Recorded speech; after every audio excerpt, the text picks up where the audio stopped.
Prime Minister Keir Starmer is facing political turmoil just months into office, as his leadership comes under siege from all sides. His government's recent welfare cuts have enraged trade unions, while the proposed inheritance tax reform has provoked fury among farmers. To add to the growing disarray, Italy's Prime Minister has publicly snubbed Starmer's high-profile Ukraine summit, an event intended to showcase the UK's renewed global leadership under Labour. Instead of easing tensions, Starmer has intensified them by announcing retaliatory tariffs against the United States following Donald Trump's reimposed steel and aluminum duties.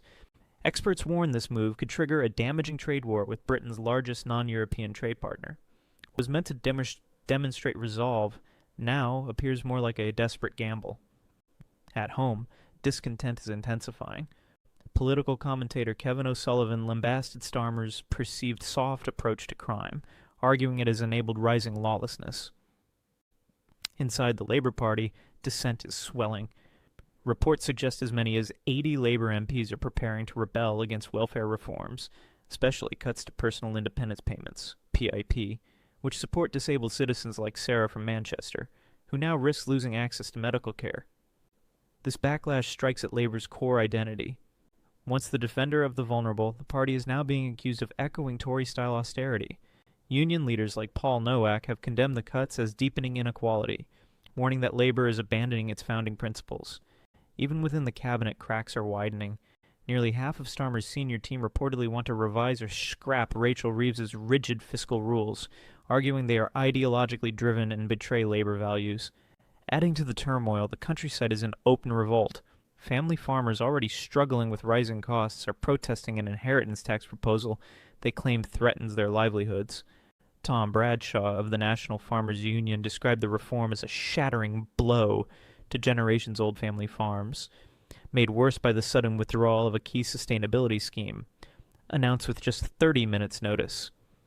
Internationally, Starmer's Ukraine summit was dealt a major blow when Italy's Prime Minister Giorgia Meloni refused to attend and rejected the UK's peacekeeping plan. This rejection, coupled with Trump's tariffs, underscores a troubling pattern. While the EU responded swiftly to protect its industries, Britain hesitated. Starmer's vague statements and lack of decisive action have drawn criticism from political observers like Freddie Gray of The Spectator, who warned of lasting damage to British industry and global standing. Domestically, promises to streamline government have gone unfulfilled. In just 8 months, Starmer's administration created 27 new quangos, while eliminating only one, ironically folding it into a larger bureaucracy. This growing administrative tangle is hurting small businesses. Entrepreneurs like James Henderson in Sheffield say compliance paperwork now consumes days each month, stifling innovation and hiring. Even Labour's campaign pledge are unraveling. Council tax, once promised to be frozen, is now skyrocketing in some areas, worsening the cost of living crisis. Economic forecasts paint a grim picture, with projections of up to 300,000 job losses under Labour's first budget.